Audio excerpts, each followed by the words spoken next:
আর একটু কথা ভুলে গেছি। আওয়ামী লীগের আমলে সাবেক এমপি ছিল জাহাঙ্গীর কবির নানক।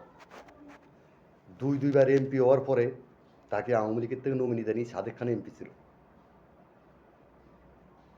তাকে আওয়ামী লীগের থেকে এমপি নমিনি দেয়নি, সাদেক খান এমপি ছিল। এইবার আবার জাহাঙ্গীর কবির নানকের বিগত দিনে এমপি নমিনি দিয়েছিল, সে বিগত দিনে এমপি আসিল।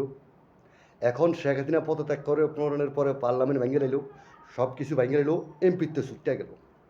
এখন আবার সে ধানের শীষে যোগ দিতে চায়। লিটন চৌধুরী ধানের শীষ কয় বাবা, হ্যাঁ ধানের শীষের জাহাঙ্গীর কবির নানক ধানের শীষের এমপি হইতে চায়। বরিশালেরা এই ধরনের কাজ করে, এই ঢাকা উদ্যানে তুরাকে বরিশালেরা এই কাজ করে।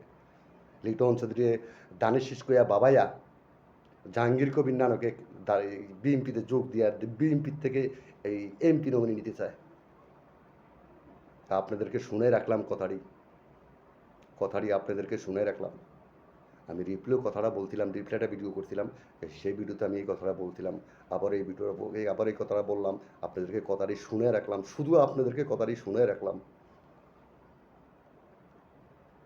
অথচ আমি আওয়ামী লীগও করি না, বিএনপিও করি না। আমি নিরীহভাবে সিএনজি ড্রাইভার, সিএনজি চালাই। আমি একটা সিএনজি ড্রাইভার। আমি সিএনজি চালাইতে পারলে ভাত খাই, না চালাইতে পারলে না খাই থাই। কারোতে 10টা টাকা খাই না, কোনো দোকানে 1টা টাকা বাকি খাই না। আপনাদেরকে কথাটি শুনে রাখলাম। হাজার হাজার বরিশালে আছে, কথাটি শুনে রাখলাম। আমি আজ কষ্ট পাইছি।